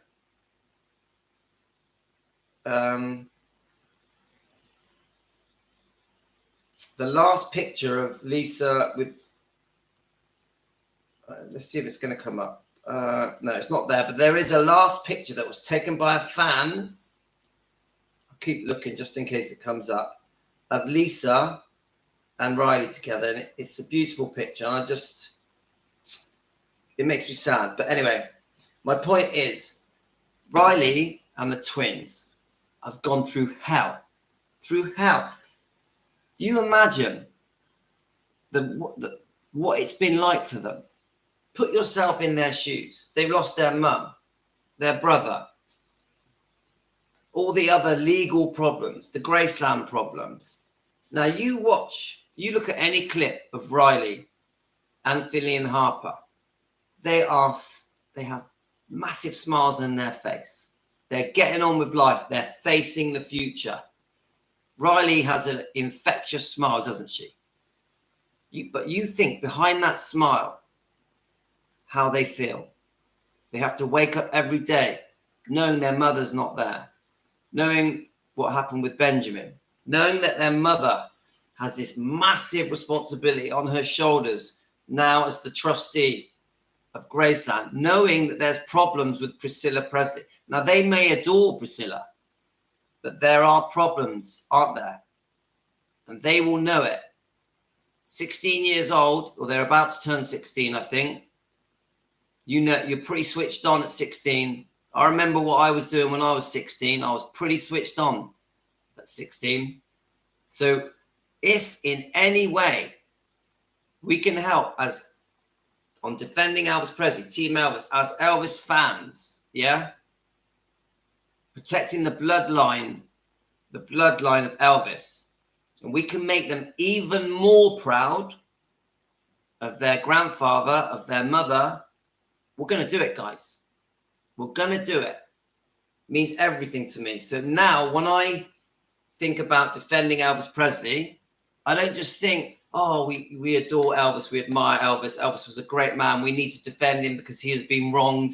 His reputation has been harmed and damaged. His legacy has been damaged. Unfortunately, in my opinion, for entertainment purposes, massively by Priscilla. Yeah. But I don't hate Priscilla. I'm not a Hate Priscilla channel. I'm not trying to create hate. But Priscilla has done a lot of wrong. She needs to apologize to the fans, to her own family. She actually needs to apologize to Riley and Finian Harper. I know that's quite extreme, but she does, guys. That Barbara Walters interview clearly showed that. If you haven't seen it yet, if any of you are watching and you haven't seen it, Barbara Walters' interview was disgusting. The way it portrayed poor Elvis Presley, who cannot defend himself, who could not stand up and interrupt and say, that's not true, that's not true, that's a lie. Couldn't do it, could he? Because he's passed away. But Priscilla could sit there with a big smile on her face, looking 20 years old, charming smile on her face, yeah? Yeah? Oh, yes, he did this to me, he did that to me, yeah? Barbara Walters, who's trying to get viewers, make more money, bring more people to her channel, get more fame, win awards for being an acclaimed interviewer, is using Elvis Presley to boost her own career. That's what Barbara Walters did. And who is the person, who is the victim? Elvis Presley. Elvis Presley is the victim of that interview. And that is just one interview of hundreds. One interview of hundreds. Yeah? Get it, guys? So we are going to make Finley and Harper proud. Right, so what I'm going to do is going to play a bit more of that video, if I can find it. Where are we? Hello, there's a little mouse behind me. Hi, little mouse. Do you want to come and have a chat with the guys? She's so shy. She's so shy. She makes me laugh. Right, okay, let me just get it up. That was Aurora, by the way, my wife. We've been together 19 years. Right, let's have a look. We have 5 kids. Shh. Let's get it up. I'm going to play a bit more of it. I want the bit where Linda's in it, yeah? Went to the bathroom. When I left him, he looked fine. I left him in the beginning of December. Told Elvis, well, don't fall asleep when he went to the bathroom. And he said, I won't. And he did fall asleep, of course. I didn't see Elvis for several months before he passed away, but when I left him, he looked fine. I left him in the beginning of December of 70, I guess. Sorry, guys. And then he died 8 months later. And Trying I to get the right bit with the light. light. Spoke on the phone, but I didn't see him. And he really had deteriorated a lot. Here's a man who has everything in the world going for him. You know, he was the most gorgeous man, I think, physically, who ever lived. Spiritually, he was sound, he was good, he was solid. Emotionally, he had a few problems. You know, he was still a little boy, never had an opportunity to fully grow up. He had people doing things for him so much. But he let himself go a lot. It was tragic. Good afternoon, ladies and gentlemen. We're having a heat of our own. Let me just pause that. I don't like that she said that. I don't like that she called him a little boy. I just don't like what she said then. No offense to Linda Thompson fans, but that's the first time I've heard that. Don't like it. Anyway, let's keep going. Ooh, we can't have no music. That's right. A busy life too, isn't it? Very. Okay. Do you have a favorite record? No. Oh, we can't have music. No music. Right, let me just see if I can find a. No, I can't put music on because it just gets. Let's just. Right, here we are. George Klein, yeah? George, what was the quality? What was the quality that took Elvis Presley from being highly popular singing star to the person, the legend they're here to worship this week? It's a hard thing to put your finger on, David. Within Elvis's inner circle of friends, at times we would refer to that to USQ, unidentifiable star quality. Something you really couldn't define. The inner circle of Elvis's friends, quote unquote, the Memphis Mafia, the guys that were surrounding him, we all said he had something magical about him. You could walk in a room with Elvis, and all of a sudden, the focus of attention was right on him. You could be with him, he could be with a lot of people, and they may not want to do something, and he just, with one or two sentences, could persuade them to do things. I would have to compare him to a Billy Graham, to a musical Jesus Christ. He had something, a gift of God that is hard to define. We would be with him at times, and he would do things that would amaze us, and we would say, wow. What sort of things would amaze you? He would be able, we would be outside, and it would start raining, and he would say things like, it's going to stop raining, and it would stop raining. He would walk up to a bush, and he would say, watch this, and he would push his hand over and the bush would start moving. There were just things like that. You definitely hadn't been drinking. No. Well, I don't think Elvis was godlike. All this push a bush and the bush would move and all that. Nah, come on, guys. We're not going to go there. Let me just see what's on it. Let's see. I want to show. Let's see if here we are. Let's listen to Todd Slaughter. Yeah. Now, Todd Slaughter, just so you know. This is a quality of the people's lives. Right. Todd Slaughter, remember, I'll just get the books, is the guy who met Elvis a few weeks before he died. So these are the books that you can get on Amazon. I'm not promoting them. I'm just saying, yeah, very good books. Todd Slaughter met Elvis 2 weeks before he died in America and he was very good friends with Colonel Tom Parker. So let's have a little listen to his words. Now remember, he was in charge of this fan club. I think it was his fan club. Look him up on YouTube. There's lots of different interviews with Todd Slaughter. Have you come to any conclusions yet? You know, David, you must know in Memphis. No, stay tuned for this. But, Yeah. No, I haven't come to any conclusions yet. But one of the things that's interesting, actually, that people were saying last night at the party was that everybody says he had this ability always, which I guess is a quality that's shared by some politicians too, but I mean, he had the ability to make whoever he was talking to think there was no one else in the room, even when there were 12,000 people. So it's an interesting study in legends, you know.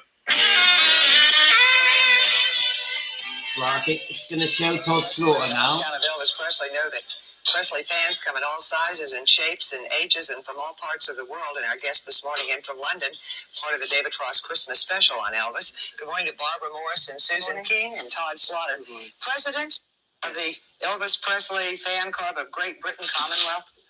Which is the best title, yes. Yeah. How long and why have you stayed with the Presley mystique and all, Todd? Well, the Elvis Presley Fan Club in Britain was basically established in 1957. It was run by two sets of people prior to me. Very oddly, I took it over on the 16th of August, 1967, which was 10 years to the day that Elvis Presley died. There's one or two phenomena like that. It's been an incredible 13 years now. What has been the mistake with Elvis over the years? You saw him a couple of times in concert, you said. Yes, we started bringing fans over in the early 70s, initially to see Elvis Presley in Las Vegas, and then we took them on tour to see Elvis on tour. Oddly enough, we saw him do his very last two concerts in Cincinnati and Indianapolis, which was somewhat strange that we should do that, but coincidentally it happened. If I could answer that question, then I think you could create another megastar like Elvis Presley. I think if we knew the answer, then lots of people have been looking for it for 20 years and haven't found it yet. What is it that brings you back now, year after year? Something to do or meet other people who have known Elvis or saw him or what? Well, I've always been an Elvis fan, and I like to pay my respects to the guy because I feel he's really terrific. He's done really hard work and put everything in, and he's made so many people happy all over the world, you know. When you live with someone as closely as we live together, for as long as we live together, you view them as a human entity. You have to live with the vulnerability, the human fallibility daily. And we were together so much because his work was perhaps an hour on stage and a few rehearsals. And the rest of the time we were together. And even, of course, during his shows, I was there. So you have to view the person that you're living with as a human soul, not as Elvis Presley on the marquee. So it's a little disturbing to see him viewed just totally as a commodity now. And I think about the humanness of the man. He was different things to different people. Right, let's pause that. So that was a bit of a nicer words there by Linda Thompson. I don't like it when he's spoken about like he's godlike. I don't think Elvis would have liked it. Elvis didn't like being called the king because he said there was only one king. Elvis doesn't want to be compared to a god. Yes, we know he was extremely talented, extremely beautiful, had a heart of gold, would do anything for anyone, put himself last always. Helped everyone else first. Everyone else came first. Not godlike. Not godlike. Let me just see what else is on here. Let's listen to a bit more with Linda, yeah? You can't change a 40-year-old man. It's not even fair to try. People change of their own accord. That's something I had to learn very early in life, that try as you may, you really can't change another person. They have to do that for themselves. And all you can do is try to be a stabilizing force or some sort of positive influence on their life. And I think that I was in Elvis's life. I certainly tried as best I could to curb his improper eating habits and to watch the sleeping medication that he took, sometimes too much of. Steve, what was the one thing Let me just you knew about Elvis that other people hang on. didn't realize? Watch the sleeping medication that he took, sometimes. Right, we've got D coming up. That'll be interesting. So I haven't watched that bit. I must have fallen asleep. So now, when I listened to Linda Thompson, now remember she split up from him, I think, around early 76. Is that right? Does anyone, you guys know exactly when they split up? I know that he was seeing different women. I know that the first year Linda was seeing Elvis. They were together every day, but eventually Elvis had different girlfriends. I think Linda tried to put up with it for nearly 4 years, maybe longer. I actually believe that Linda helped Elvis get through a very tough period after splitting up from Priscilla. I think he had other girlfriends as well. But the way that comment she just gave then about his improper eating habits and him overtaking sleeping medication. Now, she doesn't mention that he was unwell in that little clip. She may do later in this, but I got a feeling that Elvis tried to keep it to himself and tried to hide just how chronically sick he was. Now, don't forget, when she first met him, he was still looking great, wasn't he? Was it 73? I don't actually know. You guys tell me. When did she first meet Elvis? Was it 72, 73? I'm guessing it was around 72. He was still looking great. He was slim. He was like as good looking as it gets, especially at those early years at the Vegas shows, yeah? So did she actually know how unwell he was? Because he would have been at the early stages of becoming quite unwell, quite sick, even in 72. So she says that he had eating disorder, eating problems, and that he took too many sleeping medication. Did she actually know that he was sick? This is my point. She's not speaking about him as if he's unwell. Now, we know that he was very unwell. All right, she says it was 71. Thanks, Ashley. I believe that. It was around 71. Because if you look at the Mike Stone affair, many of us think the Mike Stone affair happened around 72. Actually, if you break it down and you include the fact that they had a year-long secret affair, Mike Stone with Priscilla, it could have happened as soon as in the 70s. It's possible that Priscilla was seeing Mike Stone in the 70s. It's possible. And when I keep reading different things, so then it all comes out around 1971, very early 71, maybe. It is possible she was seeing him, Elvis. Linda Thompson was seeing Elvis in 71. Is possible. My point is, I get a feeling that she didn't know just how sick he was, that he had proper, serious medical problems. Yeah. I think Elvis was a proud man, kept a lot to himself. So from what she's saying, I don't get the feeling that she knows how sick he was. She may have known how over-medicated he was. You know, the nurses, the doctors, Dr. Nick. But did she know that he actually had genuine physical ailments, genuine chronic conditions? Did she know? Maybe Elvis kept it to himself. I don't know. I'm just guessing, guys. And yes, Kelly Dan, we don't like it when she says that he had an eating disorder. So, but we can't ignore that she was living with him. Yeah, definitely every day for the first year. I think things changed after that. So I'm not going to dismiss what she said. I agree. We don't like to hear it. We don't like to hear it.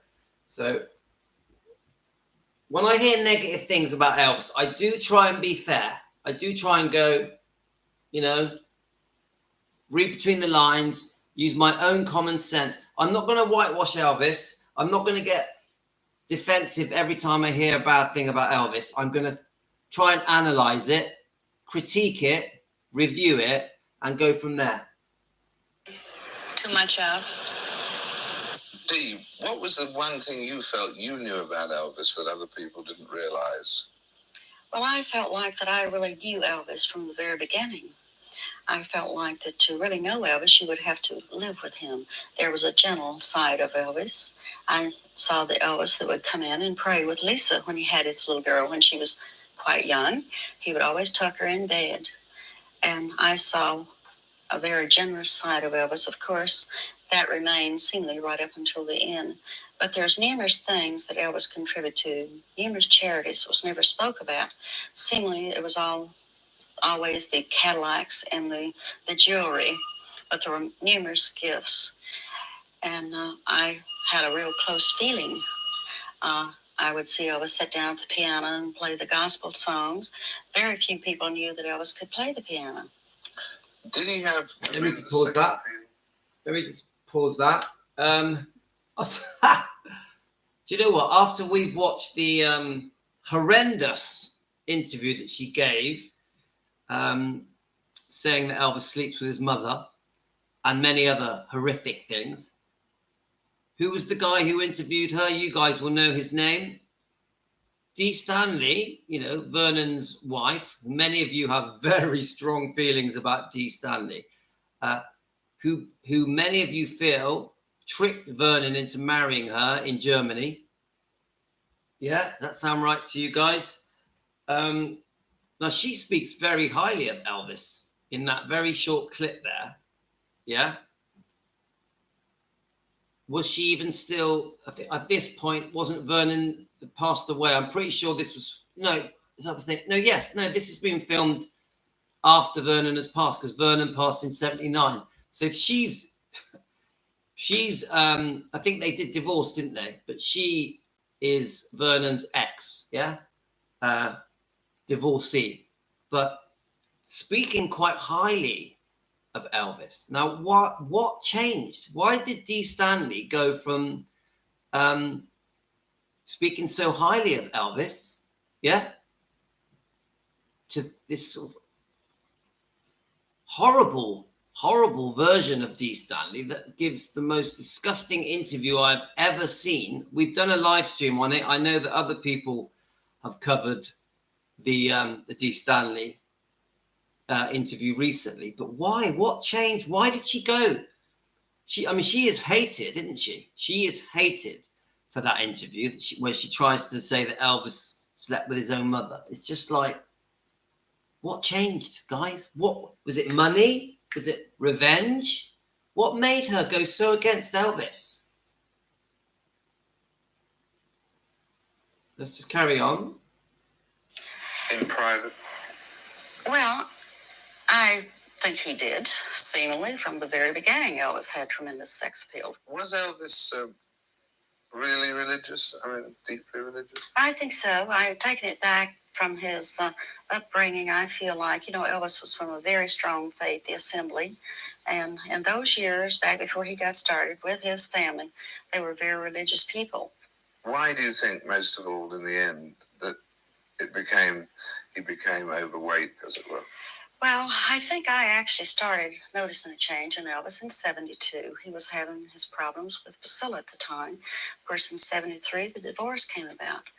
I feel like this was really the very beginning, perhaps, that Elvis was probably always in control, seemingly, that he was, of everybody that surrounded him. But we're talking about men, and it seems very strange that someone couldn't have helped Elvis.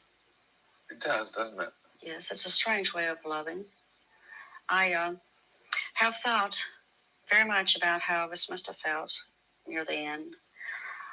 He probably felt betrayed. He wondered who his friends were, and did they truly love him? As I said, it was difficult for me to fathom that. Yeah, so let me just go back a little bit. I just don't know, when it goes in, when the camera zooms into Dee's face and does a close-up, I don't know. She's shifty, isn't she, guys? She's got. What words did you guys use? Someone called her a witch. Someone else said demonic. I just think there's something not right, is there, with Dee Stanley? She's unhinged. Within that little bit of manipulative wording, she's basically saying that the Memphis Mafia didn't love him. Why didn't they help him? Yeah, she's playing a game. She's playing a game. We've heard that Elvis didn't like her. Elvis didn't want Vernon anywhere near her, did he? Let's face it. Shifty, Karen. Shifty. Dee is vindictive, but not saying anything you all already know.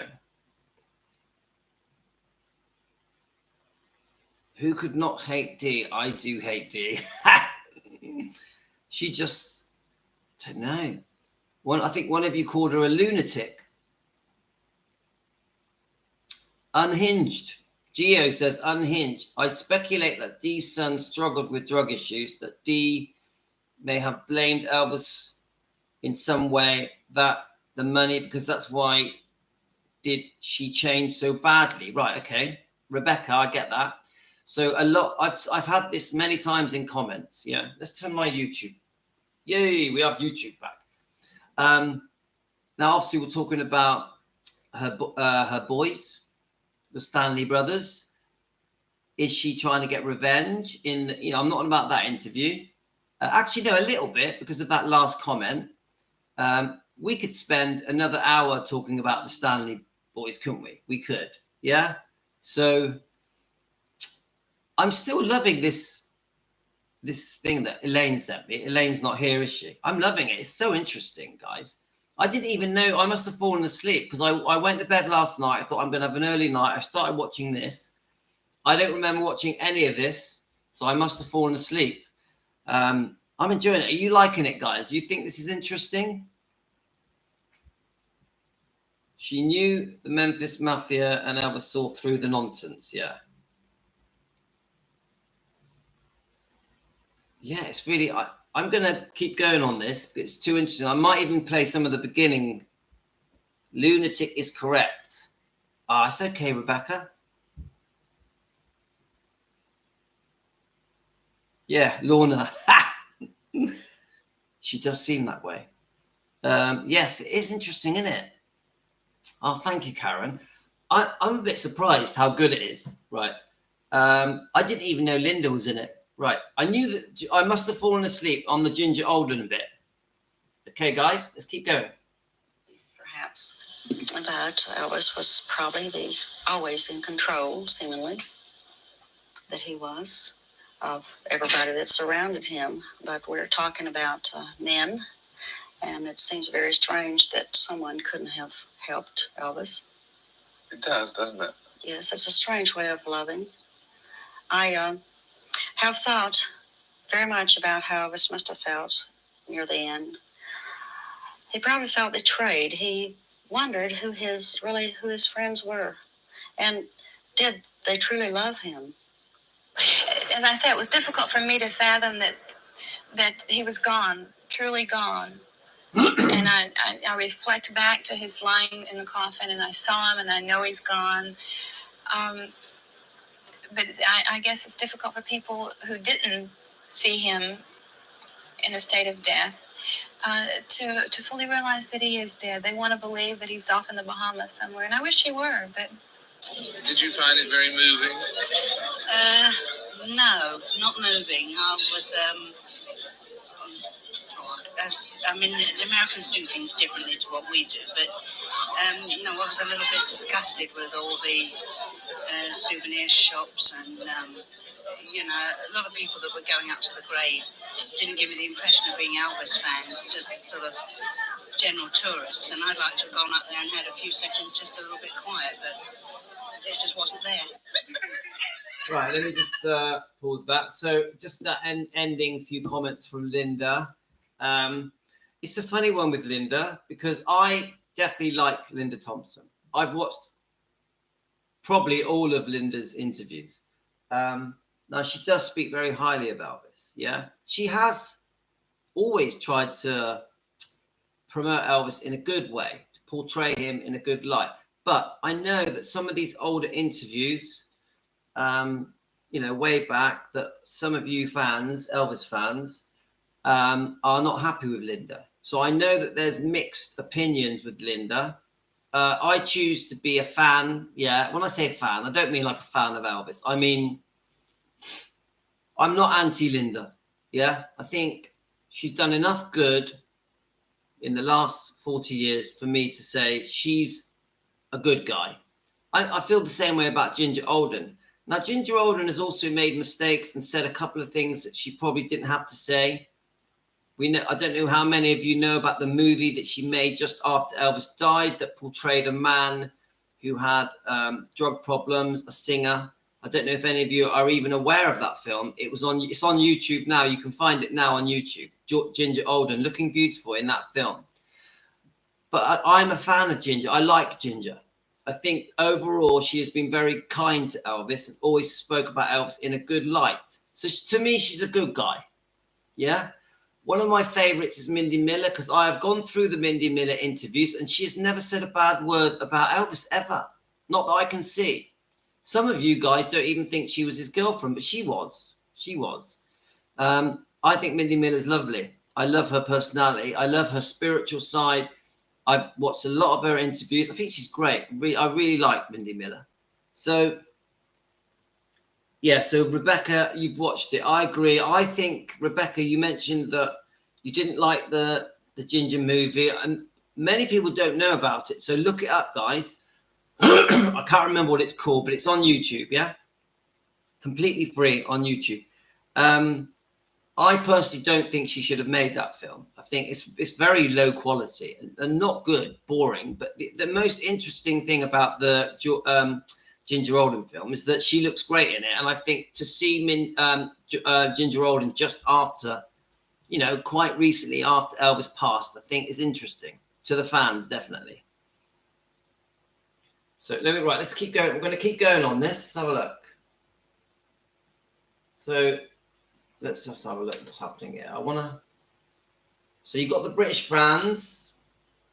Let's have a little look at Todd Slaughter again. Now remember, Todd Slaughter in my eyes is like the original defender. So I have a lot of respect for Todd Slaughter, and I'm grateful that he's emailed me a few times. So let's listen. It's not big enough. You see, you guys saw it really big.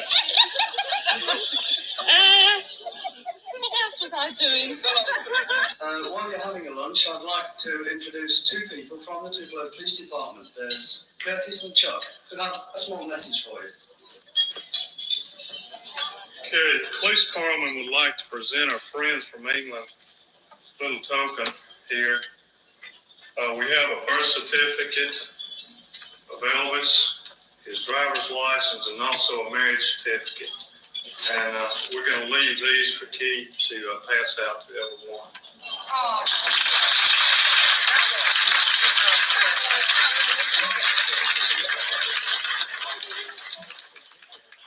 I get very shaky each time I've gone in there. We've gone in a few times a day, and we both do. We both feel very much the same, don't we? Yeah. You feel shaky when you're... She always cries. Yeah. It's terrible. I start crying and I'm shaky and... Yeah. Do you know, they won't come to life. Do you know, they won't tell them this trip. They will come to life now. But you brought them to life. I know. You want to come on our coach. I've been on our coach, haven't you? No. I helped Todd put his shirt on this morning. He hadn't done his trousers. I'm not saying I was sitting at the front. I have. On the brochure. No. So has it been how you expected it to be, the trip? Yeah. Well, I come last year, so You came last I knew what to expect. Yeah. Only compliment. Yeah, oh yeah. Yeah, I work myself around. Oh, I love the men. I brought my mum this year. She's just as bad as what I am. But so it's been a pretty satisfying experience, right? Oh yeah, oh yeah. It's always satisfying.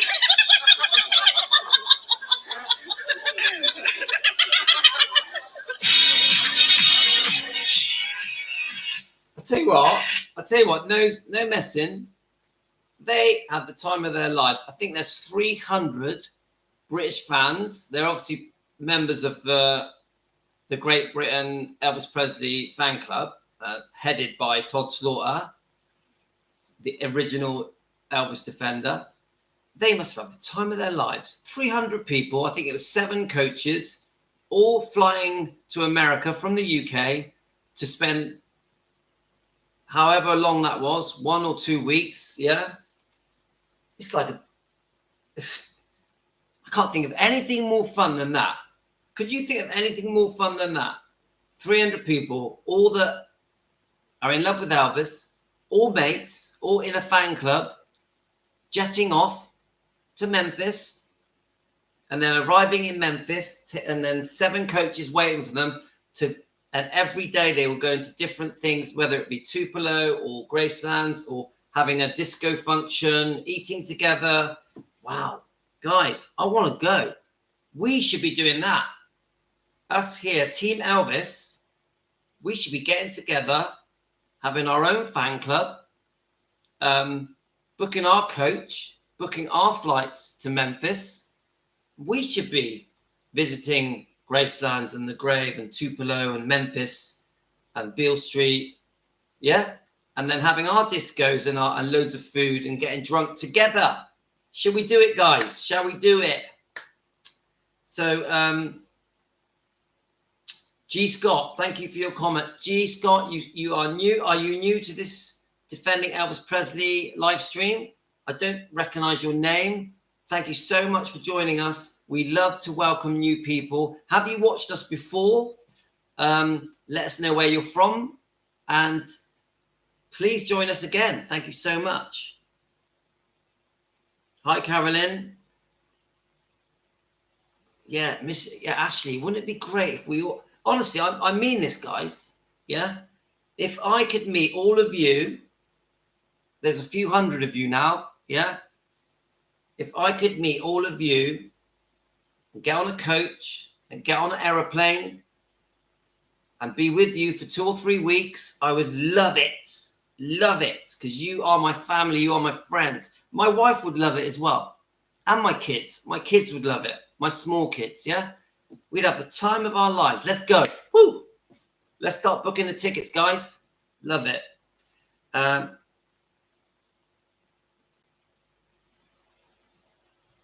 I watched BGKY. What does that mean? BGKY? Let's have a look. Let me just... Yeah, let's do this. Come on. Who's going to arrange it? Getting drunk together. Yeah, why not? Keto milk. No, Gio, I know that Carnival Keto doesn't allow alcohol, but it's okay. I went to Spain. You know I went to Spain this year because I did live streams from Spain. I had a drink every day. Every afternoon, sat around the pool. I had my Bacardi and Cokes and my couple of lagers. It was only 1 week. And then I go back to my diet when I come back. We can do it, Gio. You and me, my friend. We can have a Bacardi and Coke or a bottle of lager. Let's have a look. All right, so you're from KY. What does that stand for? Sorry, I'm just being ignorant now. I don't know where KY is. What does BG stand for? And Kentucky. That's lovely to know. Have you watched us before? What is the G stand for? Can I call you by your name? Do you mind? I'm Louis. I'm 57. I'm from Southwest UK, and I'm near Bristol. We've been going for about 5 months now. We're a small growing family that are defending Elvis together. We've all got to know each other, and we love new people joining us. We love it. So, Karen, you went to Blackpool with 350 fans. Wow. I would love that. See, I would love that. Yeah. I'm a little bit jealous that Nicola and Elaine are going to London to sit for the book signing with Riley Q, the book launch. I would have enjoyed that. But actually, it would have been even more fun if it wasn't just 3 of us. It would have been nice if there was a coach load of us. Wouldn't that be nice? We all get on a coach or a train. Yeah. So, yeah. Anyway, let's play a bit more. So anyone watching us, please subscribe. If you want to become a member, it's only $1 a month. Please like. If you want to buy me a coffee, hit the buy me a coffee button or click on the supers. And I love it when you guys treat me to a coffee. I love it. Love it. You can send it to my email address on PayPal. It does mean a lot to me. I'll put my email address in. I hope you're enjoying what we're doing, guys. I hope you're enjoying it because I'll tell you what, I am loving it. Loving it. Right, let's have a look. So let's go back to that. Aha. So we're at the end of that one. Let's watch them having a bit of fun because this could be us, couldn't it? This could be us.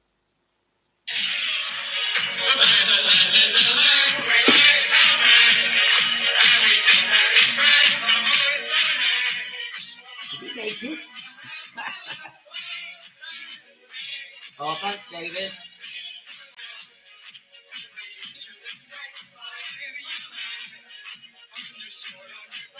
Oh, Karen, it sounds brilliant.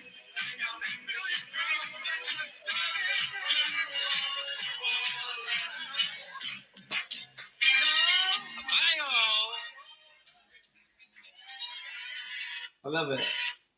That's right. Let's go back. There's a bit more with Linda here. I believe that Elvis lives on. I mean, certainly he lives on even in this world, in our memories. But I think that he is in another dimension. And it's comforting to me, before I go to sleep at night, to know within my own soul that wherever Elvis is now, he knows who truly loved him. He knows who had high regard, those of us who had a high regard for him as a human being, as a human entity, not as a commodity. You know, he knows that now. And that's comforting to me. Someone once said, now the end is near, and we're facing our final curtain, the final curtain on our 3rd memorial tour.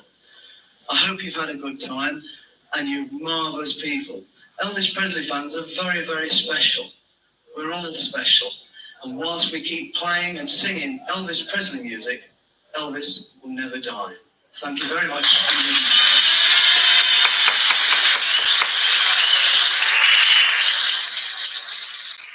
is Todd Slaughter. Todd Slaughter. Please look him up on YouTube, guys. He's got a couple of YouTube channels. I have so much admiration for him. That he did a lot of good. A lot of good. He's a great man. The original Elvis defender. So it's Bonnie. Nice to meet you, Bonnie. I'm Louis, and I think was it Mrs. G. Ashley. Her daughter is called Bonnie. 16 years old now. 16 is a difficult age, isn't it, Ashley? My son is 16. Now, I remember when my daughter turned 16, she was a pain in the ass. Love them to bits, but they do get difficult, don't they? Let's have a look. So, Mrs. G, that's awesome. Daddy name being after both my grandmothers and my great aunt Bonnie. Oh, that's lovely. Right, is that another new name? Amanda Richards? No, haven't we spoke before? I like Kentucky. My son went to the Caves. Amanda, welcome to Team Elvis. So Linda, one more thing. As you read, I sent a Quanat. She says, get worse towards end. Linda, when I come off this live, I'm going to find that email and I'm going to read it and definitely come back to you, get back to you, yeah? Let's have a look. I don't know anything about the caves in Kentucky. I'm a British guy. What is the ending on this? Let's just see.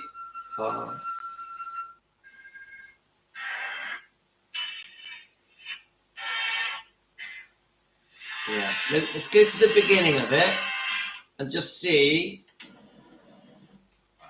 if there's any. Or the teenagers of that time. I don't right, here we go. We've got Why do people? We've got the Billy Smith. Right. So why do people worship him 3 years after he's dead, Marty? The only thing I can pin it on, because I don't know exactly what it is, but as I just touched on a little bit before, back in the 50s and 60s, he was a voice for the teenagers of that time. Well, those teenagers are today adults. They grew up with Elvis through his music and whatever he did, because he didn't bring messages to people. That was one thing he would not do. He himself said, I'm here to entertain. If I make people happy, fine. And those people grew up with him. And they just cherished him back in those times. And what they have done while they've grown up and had children of their own, they have introduced their children to Elvis Presley. Because we have seen it so many times in the fans that have come to Memphis, that they come with little bitty kids or their own teenagers. And they tell us, because it amazes us that we see 90-year-old women and 2-year-old little girls or 3-year-old little girls, and they're just all in love with Elvis Presley. I think, that's the only thing I can pin it on. You can use the words charisma and magnetism and everything, but there are many people who never saw Elvis in person. They only listened to his music, to his records, and they were still affected the same way. You were described, and indeed the book describes you as the foreman of the Memphis Mafia. Now, what was the Memphis Mafia, really? Well, Elvis had a close-knit group of friends who were with him for more than one reason. One, for companionship, and it wasn't a case of paying to have a friend. We all cared about him. He cared about us. But above all, he knew us so well that he trusted us.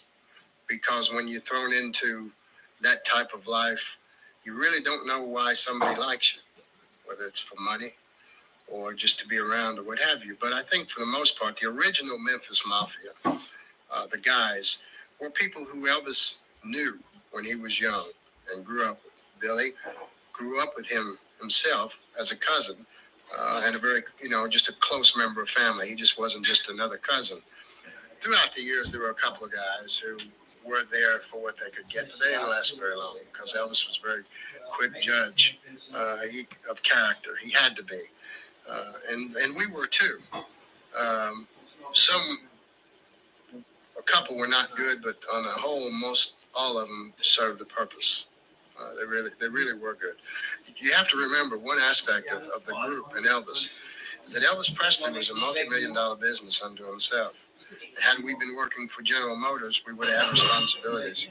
We had the same thing with Elvis Presley to make things run smoother so he could perform and do his job, fulfill his responsibility.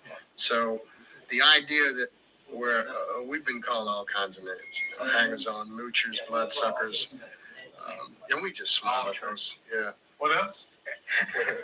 I said they're all true. General public saw one side of Elvis, and they didn't know the whole story, and we were who were close to him, closer than anybody in the whole world, did not know the complete Elvis Presley. One night we had a couple of girls who had came to Memphis a couple of days before, and they couldn't get in, so they had a crate made, and they got inside the crate, and they had their boyfriend to call and actually mail them to Graceland. They were supposed to be animals, dogs for Elvis, and when they got to Graceland, they didn't. Sorry, get any guys, just further making a than tea. Right, I'm going to wind things up in a minute. Naturally, Vester wanted to check it out and make sure, because there was just not supposed to be any dogs coming to Graceland we knew anything about. So Elvis got so tickled that he finally said, "Well, just let him up." He said, "Because anybody go through that much trouble, let him up and I'll meet him." So he had him come up to the house, but that was only one of many instances. They'd climb the fence or anything, What about things that have happened since he died? People with their devotion to the legend. It still goes on just as if he was here. I mean, first few months after he passed away, boy, it was rough around Graceland because they would climb the fence, hide under cars, and everything, just to be there. And it really hasn't changed. I mean, it seems, just as if he were still here. And gosh, what it is, it keeps them that strong ties between them. I don't know. But I don't think anybody can think of any other celebrity, be it a politician, a sports celebrity, an entertainer, who has passed away in the history of the world, that many people from all over the world come just to see where they lived, where he's buried. I mean, we've had over 4.5 million people come through the gates of Graceland since Elvis has died.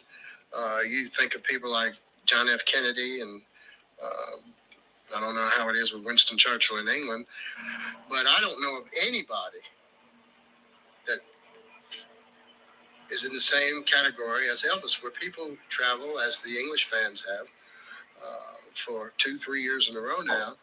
We've got them from Japan, Australia, and so many other places, specifically to see Elvis Presley. It's very hard for people outside of Memphis to realize what's going on. I know people, while Elvis was alive, other entertainers, media people did not really realize the influence and the power that Elvis had over the general public. They have come to realize it more now since he has passed away, because these people just keep coming and coming, and it's not going to stop. And if they ever open Graceland as a museum, then it will go on forever, really. And I mean millions and millions of people.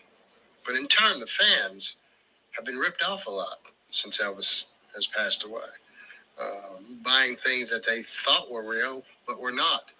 We who were close to Elvis are just about the only people who know what was real and what was truth. And we don't mind doing that, because I think, Billy, I think would agree with me. I think Elvis would get a big kick out of what's going on there. When you add together the combination of the loneliness and the pressures and so on, sounds to me as though he didn't really ever get a chance or choose to or was able to enjoy his success. It was a rather sad life. Again, to a certain degree, that's true, but he enjoyed his success. He liked being who he was. You're wearing the ring, the engagement ring, aren't you? Okay. So, I mean, the amount of times I've read, Elvis loved being Elvis. Elvis loved being famous. He loved. I've heard it said by so many people. So, come on, he was a human being. he went through his downs and his ups, his downs and his ups. So, you know, when Elvis is portrayed like this miserable person, yeah, that just didn't like his life, I don't like it. I don't like it. I personally think most of Elvis' life, he loved it. Come on, Elvis loved the 50s when he shot to fame. Even the movie years, if you look at interviews, the first 5 years of making movies, he loved it. Absolutely loved it. Yes, eventually he got fed up with it.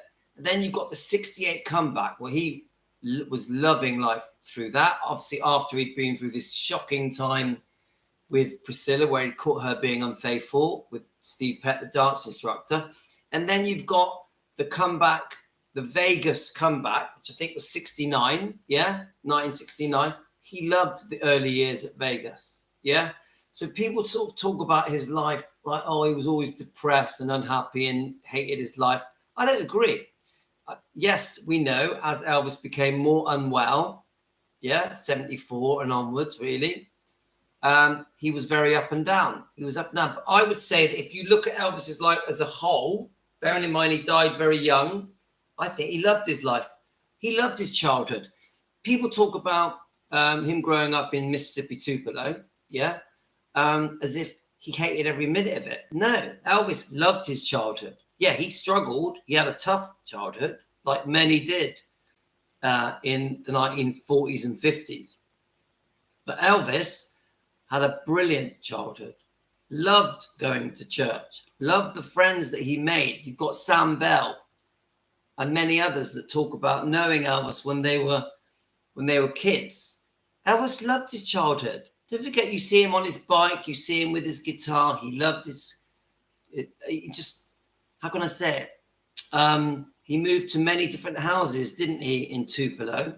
Even one time moving back to Memphis temporarily, and then moving back to Tupelo. Yeah, not many people know that.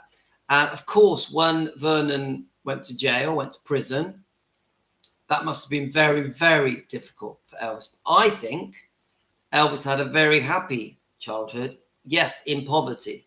Yeah. Now, just because you're poor doesn't mean you're miserable. Even me, I grew up very poor. I had some of the happiest times of my life when I had nothing. When I had nothing. Yeah, I look back on my life, and some of the highs of my life were when I had nothing. Nothing. Even I remember that when I was 18, I couldn't even afford to eat when I was 18. Friends were helping me.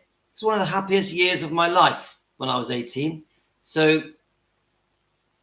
if there's a general portrayal of Elvis as a miserable man, I don't agree.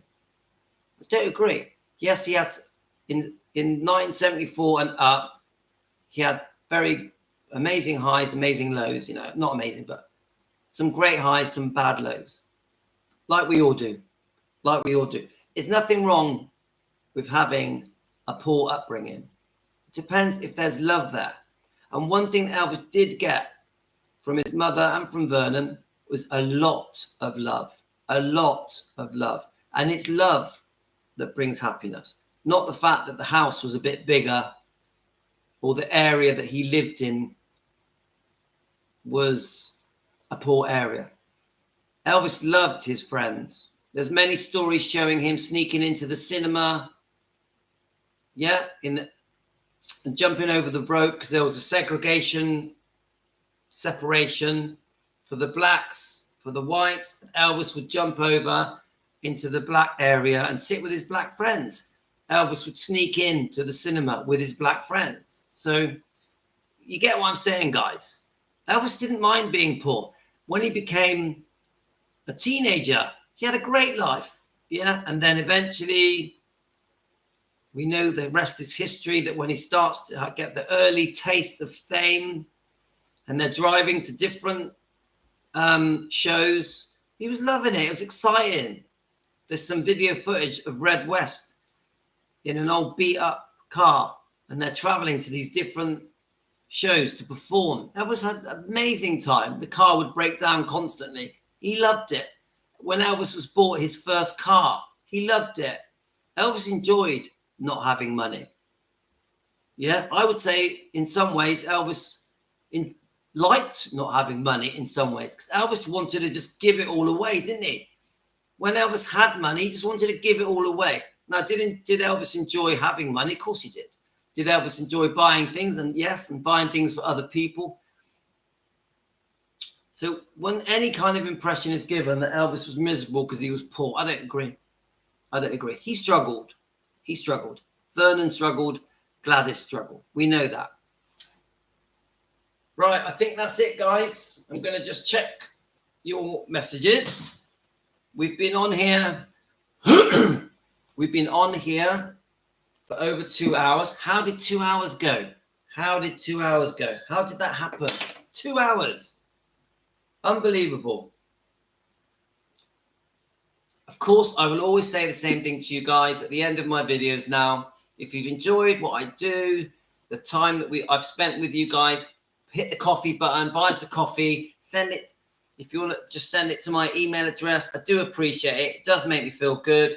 And I'll enjoy a nice coffee on you guys, and I'll love it. And I know that some of you get annoyed when I say about getting me a coffee. It's okay, guys. It's okay to get me a coffee. It makes me feel good. It's your way of giving me a gold star and making me feel good about what we've just done. So if you've enjoyed it, hit the coffee button or hit the supers button. There's a supers button. But we're coming back for another live stream. We're going to probably... We're either going to do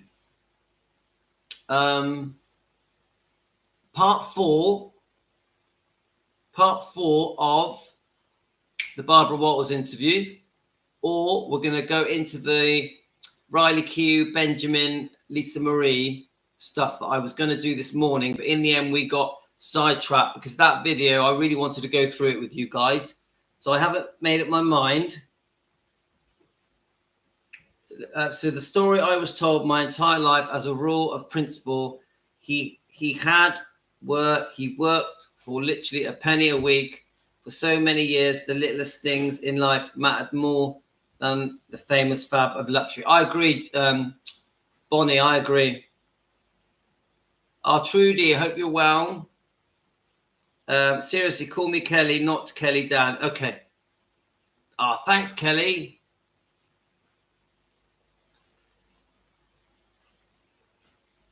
I think you just go into the links and there's a coffee button there, or you just send it to I put an email address in and you just email it to PayPal. That's what it's.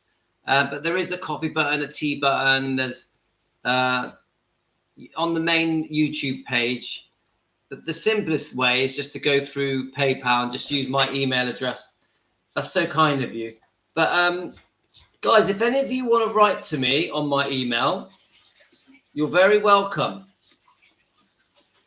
Yeah, if any of you got something private you want to say to me about just anything, like Chrissa, CKC Design, sent me a brilliant video of Spotlight Spy last night, asking me if I wanted to review it. And I do. I'm going to review that video. It's to do with Scientology and Lisa Marie Presley.